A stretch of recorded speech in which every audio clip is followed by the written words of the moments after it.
Very pleasant evening to you. Thanks a lot for joining us on Spectrum News at 9. I am Ndueso Imose, coming to you live from Uyo, the capital city of Akwa Ibom State. Now let me take you through the stories that makes the headlines. President Bola Tinubu decorates aide-de-camp with new rank. Federal government partners private firm to boost public service delivery. Plus, Lebanon Army Chief Aoun becomes president after 2-year vacancy. Details of these stories and more in a moment.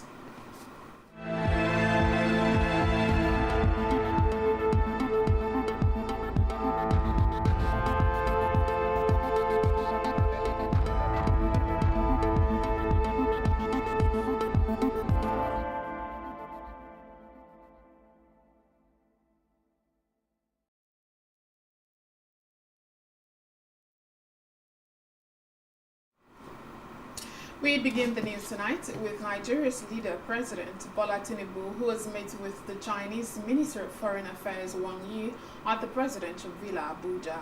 Yi, a member of the political bureau of the Central Committee of the Communist Party of China, is in Nigeria on a 2-day working visit.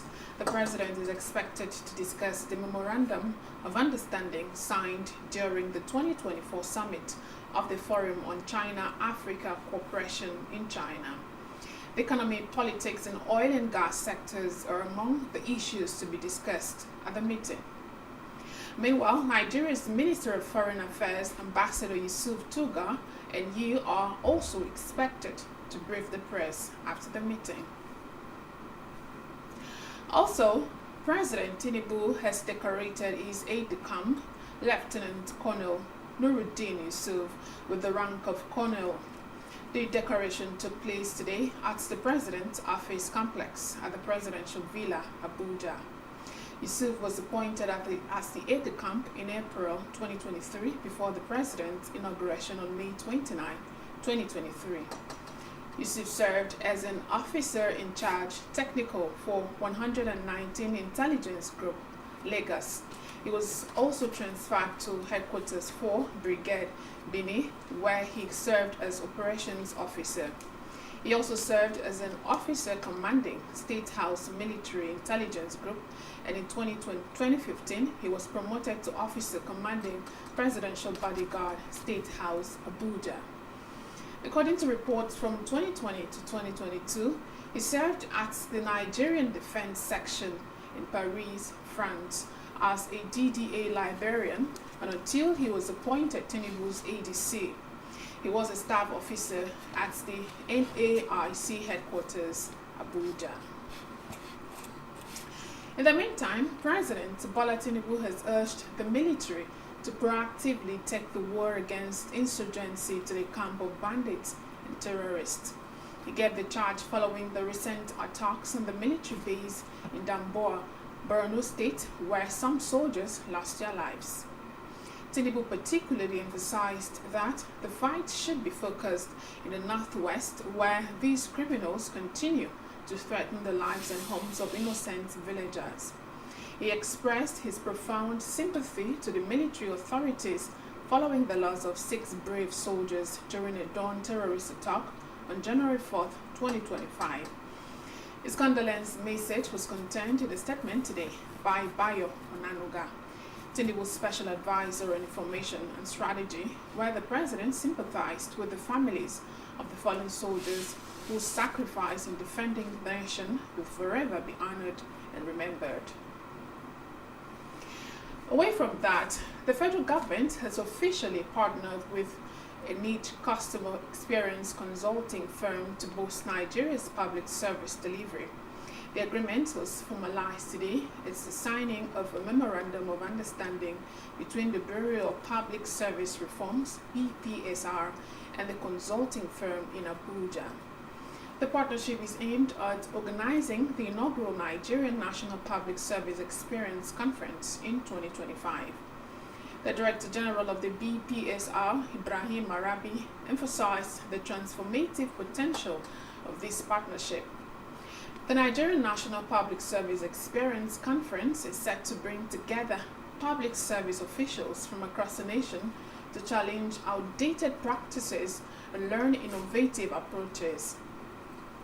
According to report, the conference aims not only to discuss best practices but also to implement actionable changes through various initiatives, including nationwide research to understand citizens' expectations and workshops designed to build capacity among public servants.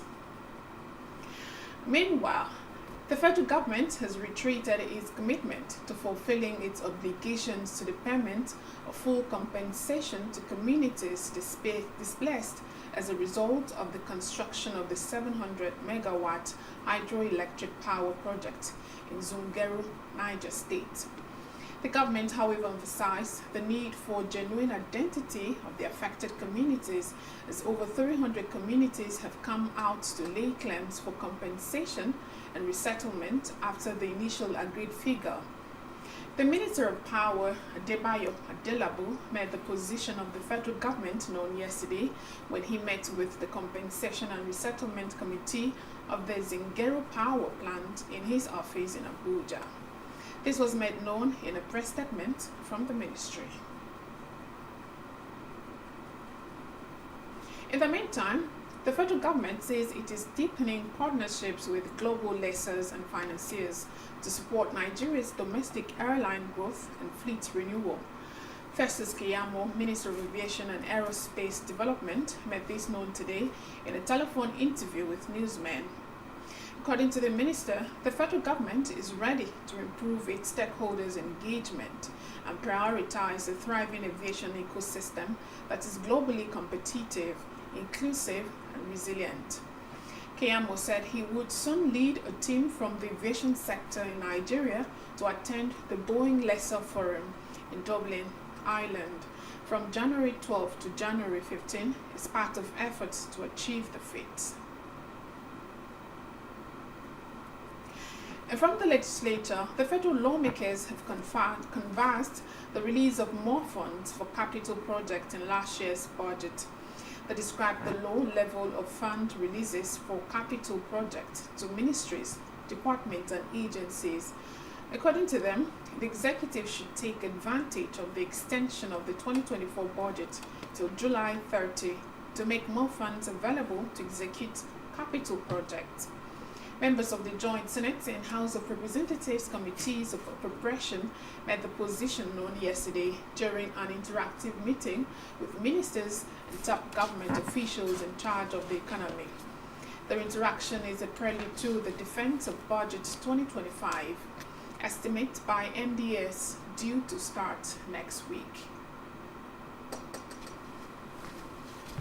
In another development, the U.S. mission in Nigeria says it will close its operation today to honor former President Jimmy Carter. The U.S. mission stated this in a post on its official handle X today. Carter, who died on December 29 at the age of 100, served a single term from 1977 to 1981 and was widely praised for his post-presidential humanitarian effort, for which he was awarded the Nobel Peace Prize in 2002. His body will lie in state at the Capitol until Thursday for members of the public to pay their respect to a man who was panned for his political instinct while in office, but redefined what a post-presidency could look like. Meanwhile, a state funeral service is to be held today at the National Cathedral, an Episcopal church in Washington that also hosted funerals for former President Dwight Eisenhower, Ronald Reagan, Gerald Ford, and George W. Bush. Moving now to the judiciary, where the Federal High Court in Abuja has issued an order for the interim freezing and forfeiture of over 228.4 million naira linked to a former governor of Abia State, Theodore Oji. Justice Emeka Nwite made the interim forfeiture order following an ex parte application to that effect by the Economic and Financial Crimes Commission. The EFCC, through its counsel, Fadila Yusuf, who appeared before the judge, said the forfeiture was vital to its investigation into money laundering allegation against the former governor. The judge, after granting the forfeiture order, instructed the EFCC to publish the order in the newspaper to notify interested parties. In a separate development, the Economic and Financial Crimes Commission said it has detained 10 officers over the alleged theft of operational items they could not account for. In a statement on Wednesday, the EFCC's head of media and publicity, Dele Oyewale, said the arrest followed directives from the executive chairman, Ola Olukoyede, while the statement was silent on what the officers allegedly stole. Findings by reporters revealed that the officers allegedly broke into EFCC's exhibit room, stealing foreign currency and gold items. Meanwhile, the development comes just days after the EFCC disclosed the dismissal of 27 personnel for involvement in fraudulent activities. Elsewhere, the Independent Corrupt Practices and Other Related Offences Commission (ICPC) has urged the Nigerian Natural Medicines Development Agency to address the proliferation of unregulated herbal drinks in the country. The ICPC Resident Commissioner for Lagos State, Kabir Elelu, met the call at a one-day training webinar titled Building a Transparent and Accountable Public Institution and inauguration of the Anti-Corruption and Transparency Unit, Act 2, of the NNMDA. Elolu expressed concern over the unchecked sale of herbal mixtures by hawkers, noting that the consumption of such substances posed severe health risk. He emphasized the importance of ethics, integrity, and public service diligence in combating corruption.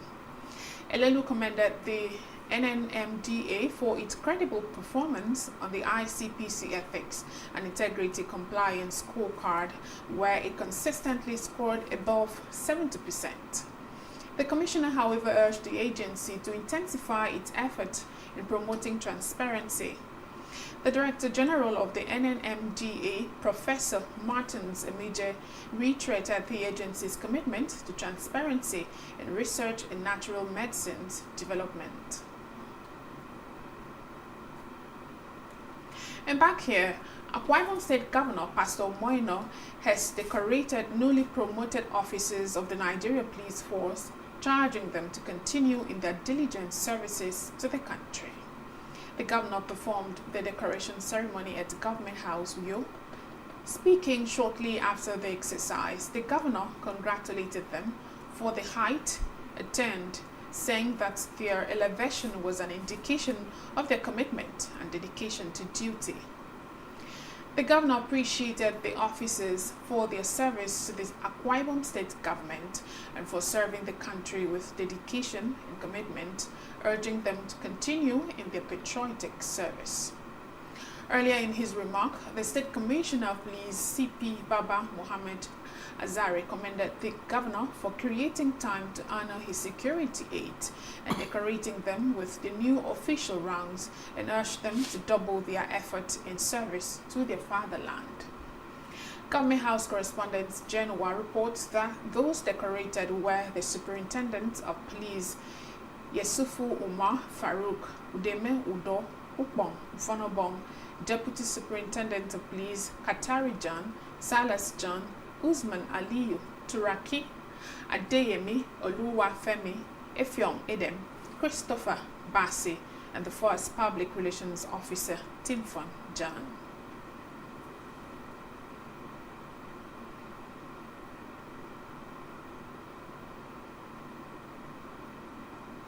And still to come in the news tonight, National Bureau of Statistics to introduce 3 new indexes in inflation report.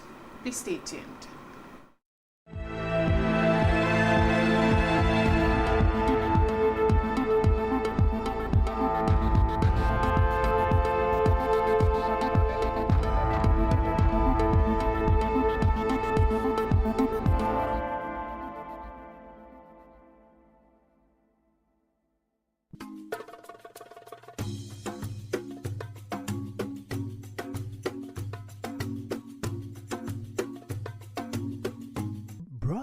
your horizon is what every living being not only genuinely desires, but heartily pursues and intentionally invests in. For in the gathering of men, only those whose minds are in tune with the dynamics of the past, present, and future innovations, inventions, politics, and governance are respected. We are Spectrum Television, and broadening your horizon is our obsession. Rescan your decoder now to connect Spectrum Television on the frequency 12589, symbol rate 26250. That is frequency 12589, symbol rate 26250. Polarization horizontal, and join our online community at spectrumtvlive.ng. For further inquiries, please call 0704 158 5642 or 0704 541 7707. Spectrum Television, broadening your horizon.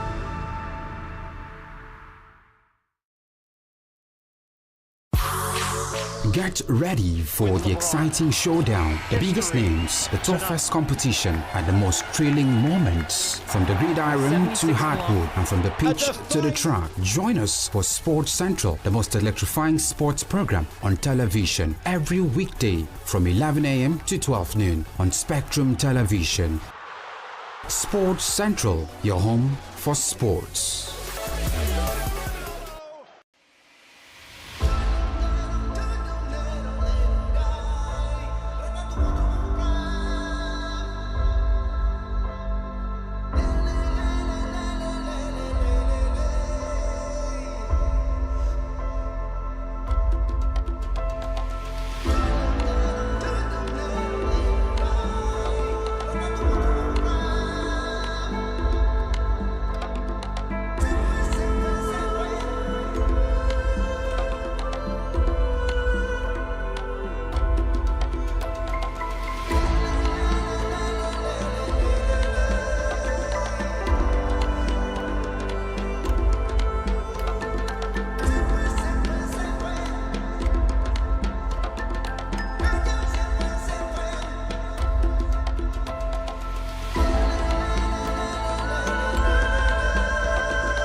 Welcome back, and thanks a lot for staying tuned to Spectrum News at 9. And now to the rest of the news. Moving now to Africa, where Mozambique's main opposition leader, Venancio Mondlane, returned from exile today as security forces fired tear gas at hundreds of his supporters who gathered near the main international airport to welcome him home. Mondlane was seen walking off a plane at Movalene International Airport in the capital, Maputo. He had left the country in October following a disputed election that has sparked months of violent protests and thrown the country into turmoil. Mondlane said he left Mozambique fearing for his life after 2 senior members of his opposition party were reportedly killed in their car by unknown gunmen in a late-night shooting in the aftermath of the election. Meanwhile, the President of the European Parliament, Roberta Metsola, has held high-level talks in Cairo, focusing on strengthening the relationship between the European Union and Egypt. During her visit, Metsola met with Egypt's parliamentary leaders, including the Speaker of the House of Representatives, Hanafi El Gebali, and the President of the Senate, Abdel Wahab Abdel Razak. Key topics on the agenda included migration management, the EU's macro-financial assistance to Egypt, and the broader geopolitical landscape affecting both regions. Metsola's visit reflects the EU's strategic interest in Egypt as a critical player in regional stability and as a partner in addressing pressing issues such as migration and economic cooperation. Elsewhere, the Biden administration has declared that Sudan's Rapid Support Forces, RSF, and its proxies are committing genocide in the ongoing civil war with Sudan's military, which has killed tens of thousands and caused a severe humanitarian crisis. The Secretary of State, Antony Blinken, accused the RSF of systematic attacks against civilians, including ethnic-based killings, sexual violence, and obstructing access to life-saving aid. Reports say sanctions have been imposed on RSF leader Mohamed Musa and 7 RSF-owned companies in the UAE, including a gold smuggling firm. According to the report, the conflict, which began in April 2023, has displaced millions and led to famine in parts of Sudan.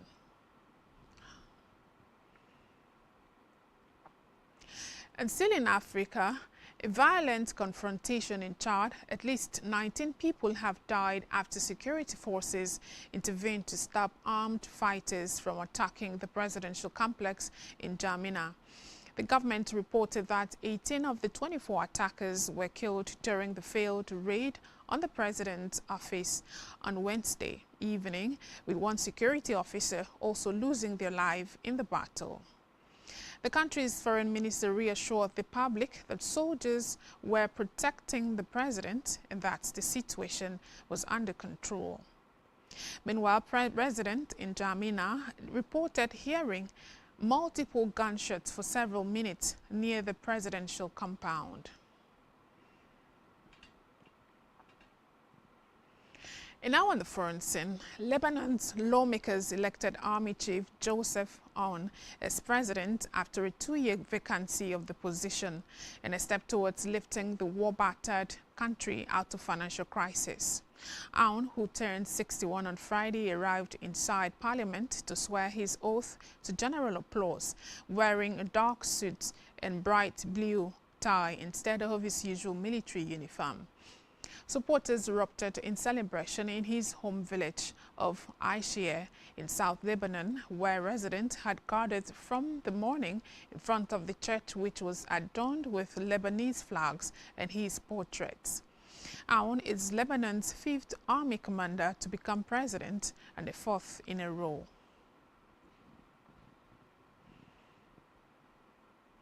Elsewhere, President-elect Donald Trump has blamed President Joe Biden and California Governor Gavin Newsom for the wildfires raging in Los Angeles that have killed at least 5 people and forced tens of thousands to evacuate their homes. According to Trump, Governor Newsom refused to sign the water restoration declaration put before him that would have allowed millions of gallons of water from excess rain and snow melt from the north to flow daily into many parts of California, including the areas that are currently burning in a virtually apocalyptic way. Trump added that Newsom wanted to protect a fish called a smelt by giving it less water. He demanded that the governor allow beautiful, clean, fresh water to flow into California.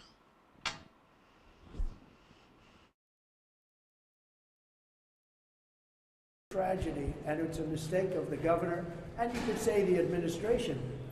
They don't have any water. They didn't have water in the fire hydrants. They don't have water. And yet they have, the water comes from, you know where? Up north. And it comes down at levels, they give millions and millions of barrels of gallons of water that they have, and they send it out into the Pacific. For the Pacific, it's like a drop, it's nothing. But for California, it would take care of the whole state. So what's happened is a tragedy, and the governor has not done a good job. With that being said, I got along well with him. When he was governor, we worked together very well, and we would work together. I guess it looks like we're going to be the one having to rebuild it. But what happened there, I don't think there's anything that I've ever seen quite like it. And the insurance companies are going to have a big problem, because you're talking about big, big dollars. Meanwhile, at Jimmy Carter's state funeral at Washington National Cathedral today, all 5 living U.S. presidents, current and former, Bill Clinton, George Bush, Barack Obama, Donald Trump, and Joe Biden, were all in attendance. According to reports, Clinton, Bush, Obama, and Trump were seated in the second row of the cathedral, while Obama and Trump were pictured speaking. Presidents Joe Biden and First Lady Jill Biden were the last to arrive, sitting next to Vice President Kamala Harris and Doug Emhoff. Reports say all the former and current presidents have not been in the same place since the state's funeral of George Bush in December 2018.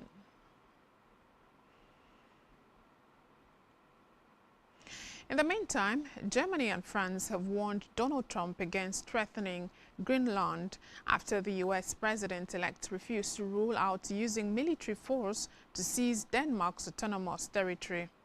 German Chancellor Olaf Scholz and his French counterpart, Jean-Noël Barrot, said the principle of the inviolability of borders applies to every country, adding that there is no question that the European Union would let other nations of the world attack its sovereign borders.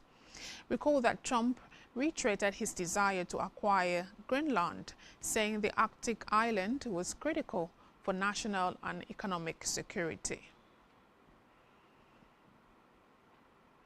And still on the foreign scene, a Russian strike on the Ukrainian city of Zaporizhia killed no fewer than 13 people on Wednesday. Ukrainian officials say the strike was one of the deadliest single air attacks in weeks during the 3-year war. Recall that Moscow has ramped up its strikes on Ukraine since the onset of winter, casting some of the attacks as retaliation for Kyiv firing on Russian territory with Western-supplied weapons. Meanwhile, Ukrainian President Volodymyr Zelensky described Wednesday's bombardment as cruel, calling for the world to rally around Ukraine and against Russia to bring about a lasting peace.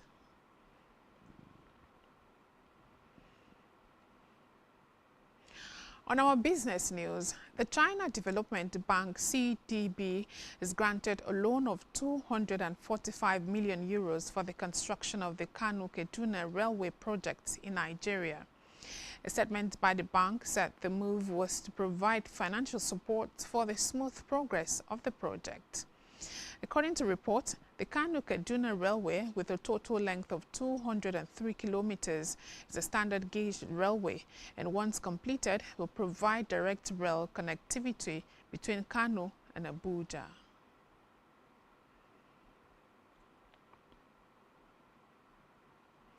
Meanwhile, the National Bureau of Statistics, NBS, has revealed that it will be introducing 3 new indexes in its monthly consumer price index.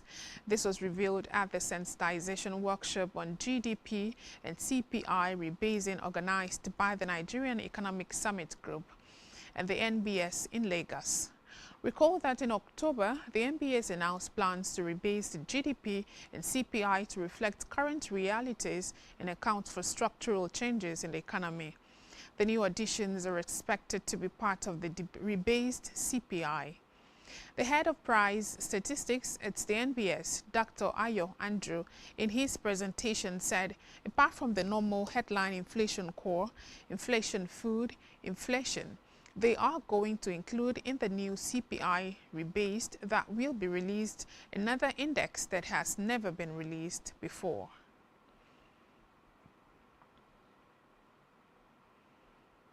And still in business, the Naira yesterday depreciated to 1,655 Naira per dollar in the parallel markets from 1,650 Naira per dollar on Tuesday.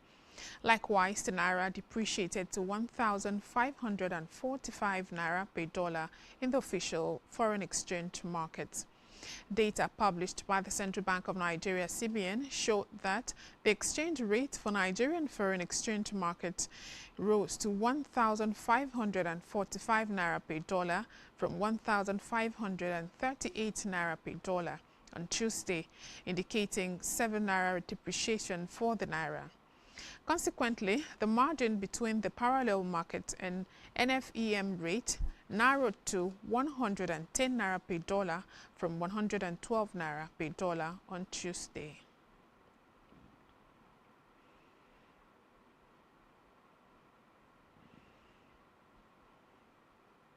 And now let's take a look at the Nigerian stock market report.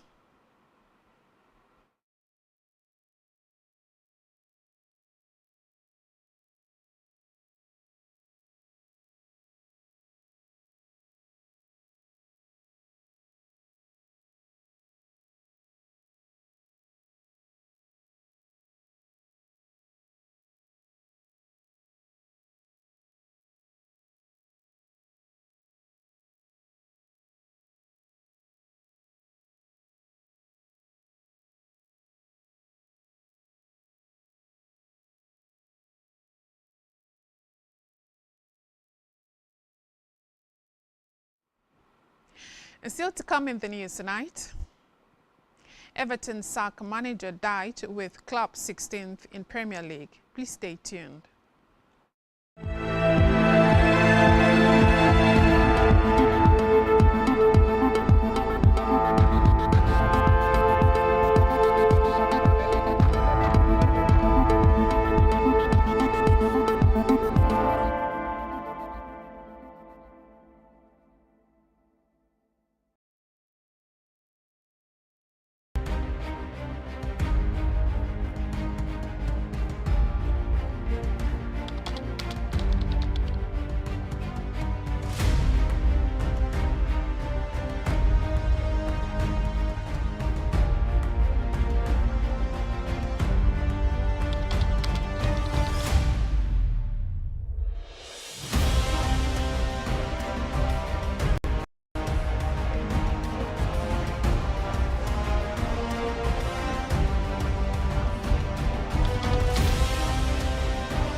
Many thanks for staying tuned to Spectrum News at 9.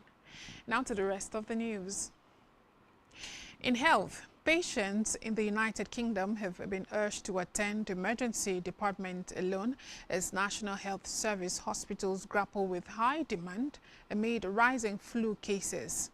Some hospitals have also restricted visitor numbers, while others are encouraging people to wear surgical masks to limit the spread of viruses.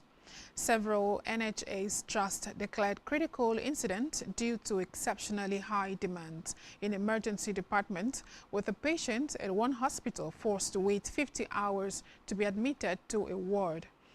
According to reports, nearly 5,000 hospital beds in England are occupied by patients with flu. York and Scarborough hospitals asked for public support by asking patients to seek medical attention alone where possible. Still in health, the National Emergency Management Agency Ekiti Operations Office has distributed relief materials to flood-affected persons in some parts of Ondo State.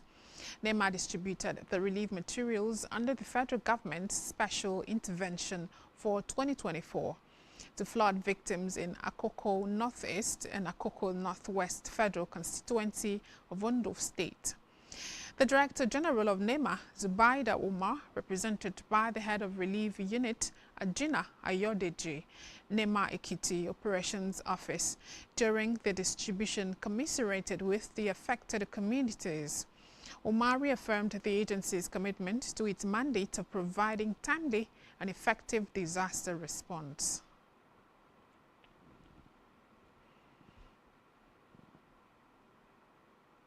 And now to sports, where Sean Dyche has been sacked as Everton manager after less than 2 years in charge at Goodison Park.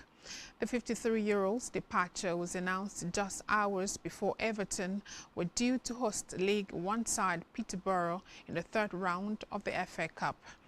Everton announced that their under-18s head coach Leighton Baines and club captain Seamus Coleman had been put in charge of the team for that game.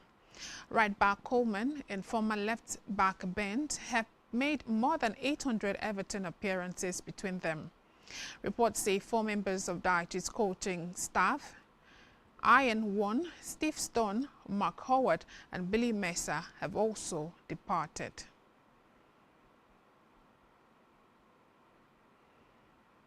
Meanwhile, Wolves have completed the £16.6 million signing of defender Emmanuel Agbado from Reims.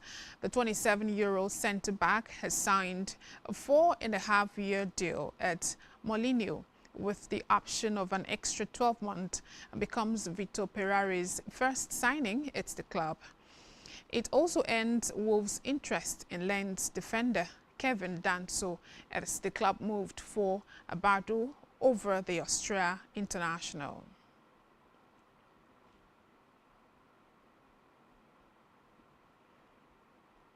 And still in sports, a Manchester United striker, Joe Hochil, has returned to the club after a 6-month loan stint at English club Wigan Athletic. The 21-year-old netted 5 goals for the League One side during his time at the club.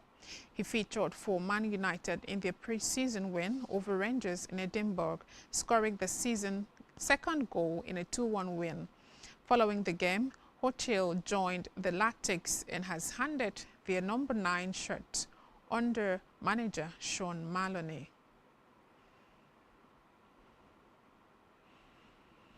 On our entertainment news, Afrobeat singer Oludipe Oluwasami David, popularly known as Spyro, has revealed that he spent over 15 million naira annually on beggars. The Who Is Your Guy crooner disclosed this while lamenting about the constant pressure he faces to assist fans. He revealed that people come to him for assistance both online and offline without reciprocating the assistance. Despite his constant act of kindness, Spyro recalled a bitter experience where a stranger insulted him simply because he could not give him money at that moment.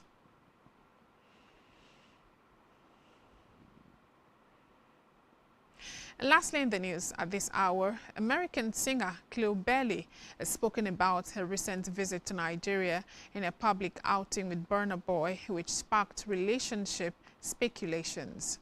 Recall that Burna Boy and Cleo fueled relationship rumors after they were recently spotted holding hands while leaving a club in Lagos last December. Reflecting on her visits to Nigeria in a recent interview with the Breakfast Club, Bailey said she had the best time in the West African country.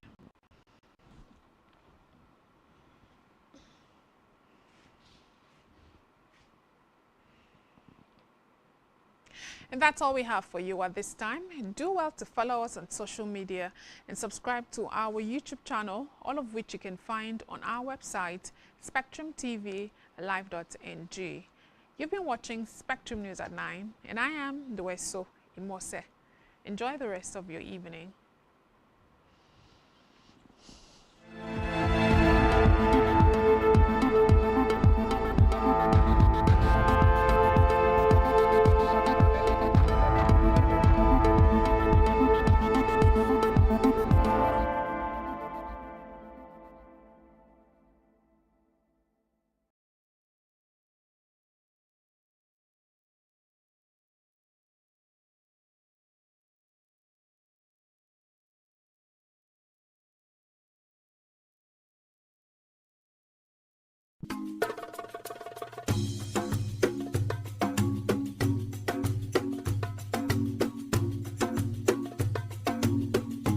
Broadening your horizon is what every living being not only genuinely desires, but heartily pursues and intentionally invests in. For in the gathering of men,